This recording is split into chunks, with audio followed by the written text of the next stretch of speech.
Remnant sons and daughters of God, children of the Most High. I want to tell you a little bit something about myself as a thief. Uh, I would call myself, I used to be a professional thief. But, you know, if you steal a candy bar, if you steal a car, it's all the same thing to God. You know, if you're a thief, you're a thief. I got proof in my hands. These are a thief's hands right here. That's what happens to thieves. You get, you know, what goes around comes around, so you steal, you get stolen from, but you see, the thing is, you steal something small, large things get stolen from you, and more, so it's not an equal type thing. I've stolen from so many people, so many different types of things. I don't want to go into all the details, but let me tell you, it was a lot. I mean, a lot of stuff. And it's when you steal it, you see, it's all good at while you're doing it, and enjoying the money from it and the things that you steal. But those things don't last, and they go away. You see, but my thievery got me, you know, homeless, and sleeping in a car. You know, starting from living in a really pretty lavish lifestyle, nice brand new clothes, brand new furniture, nice apartments, and Mercedes Benz cars, Cadillacs, and stuff like that. That's what thievery will get you. It'll get you a lot of good stuff, but at the end, you end up with nothing. You see, that's what happens to thieves. And thank God I'm an ex thief now. And what happens with a thief is like if you buy a car. Let's see, with stolen money. Even if you're, just say you just bought a car. The car is always in the shop all the time.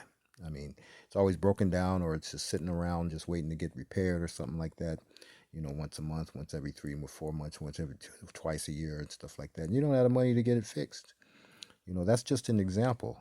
Things just go downhill, and they stay down. It's like a roller coaster ride, should I say? Um, bills get paid late. Lights get shut off. You lose your job.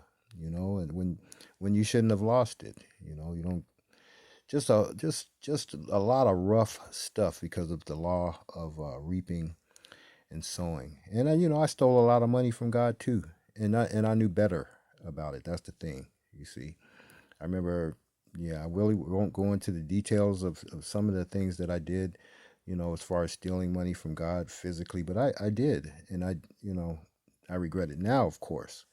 But in going to church and knowing better, I still stole, and I got to the point where I was going to church, and I couldn't even pay my tithes because I would go to work and my and make about $800 a month, so $700 or $800 a month, and at the end of the month or the beginning of the month, my bills were like $1,000. I mean, it was ridiculous. I couldn't. I worked very hard too, like 40 hours a week and stuff like that. It was ridiculous. It was crazy, but that's the life of a thief, you see.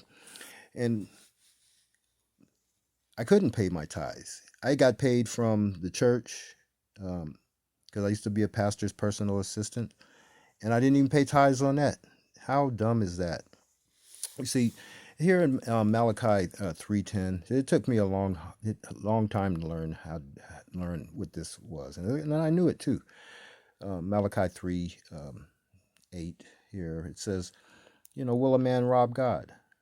You know, and it's like, how can you do that? It says, yet you rob me. It says, but you say, I'm gonna translate this as I read. But God is saying, it says, I'm saying, how have I robbed you, Father? How have I robbed you, God? How can I rob you? You own everything. I mean, I'm just borrowing stuff from you. You understand how it is. It's rough down here, and you got to make ends meet, and you really can't do this right now. Maybe later. So how have I robbed you, Father? When you own everything, he says, in tithes and offerings. And he says, God said to me, so you are cursed with a curse. Well, what do you mean I'm cursed with a cursed, Father? Well, I'm God, the Most High God, and you probably don't want me to curse you at all, because it's a real curse if I curse you. Now, it's one thing if somebody else puts a curse on you or a hex on you, but I'm God, your creator, your father, and I'm going to curse you because you robbed me. For you robbed me, and you're not the only one that is robbing me right now. So go ahead and bring all your tithes into the storehouse. Well, what's a storehouse? Well, how about buying a box of Bibles and giving those away with your tithing? How about going shopping and buying underwear and t-shirts and socks and taking them down and giving them to the homeless? How about buying some food and handing that out to the homeless? How about supporting a church to help to keep the lights on in the church and to pay the rent or the mortgage or whatever, the pastor's salary or something like that, because they need it too. How about feeding some hungry children over in Africa, or some families over in Africa or something? There's a lot of ways that you can do this, son or daughter, remnant. So, go ahead and pay these tithes. Give these tithes. It's all my money anyway. So I'm testing you to be able to pay these, to do this small thing, so I can give you some bigger things. So there'll be meat in my storehouse, and that there may be meat in mine house. And put me to the test. Prove me. Now, if you pay your tithes, give an offering, put me to the test, and see what I'll do for you.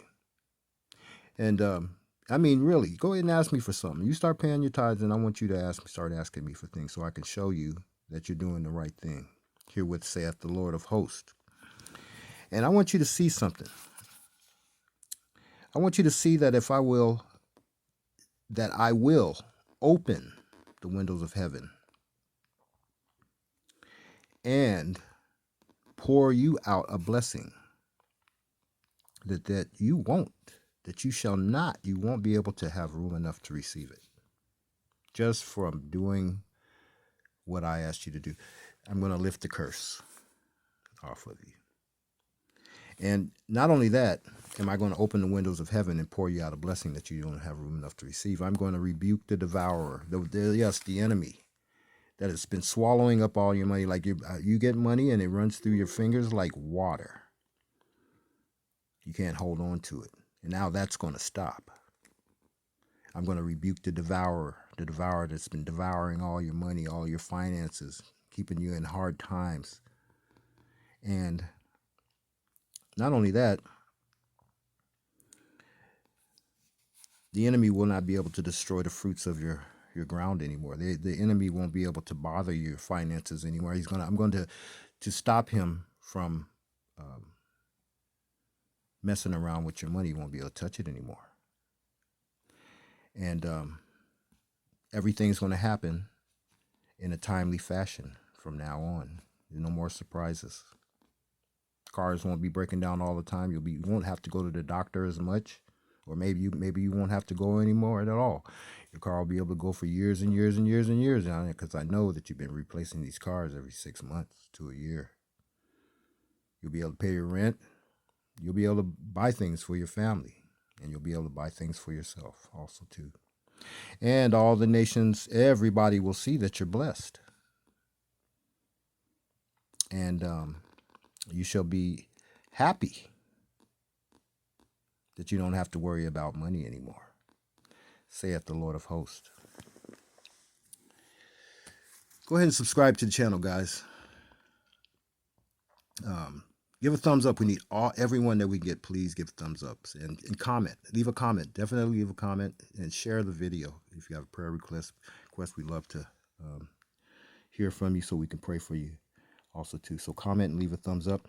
And this is Malachi chapter 3, verses 8 through 12. Have a great day in the mighty name of Jesus Christ.